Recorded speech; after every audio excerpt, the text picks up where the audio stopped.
hesap makinesinden yaş hesaplama. Gösterimde.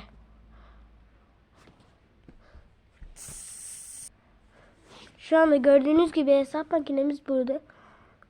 Gerekenler sadece doğum yılı ve şimdiki yıl.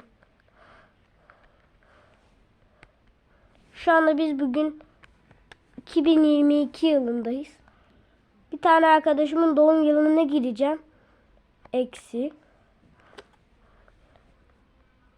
2. Şimdi o arkadaşımız kaç yaşındaymış ona bakacağız. 2016 dedik. Sonuç 6 yaşındaymış. Siz de böyle rahat rahat yaş hesaplayabilirsiniz. Hadi gelecek videolarda görüşmek üzere. Hoşçakalın. Ama zaten 2023'e çok az kalmıştı. Belki bir gün kutlama videosu da çekeriz. Yani çekebiliriz anlamında söylüyorum. Neyse. Türk.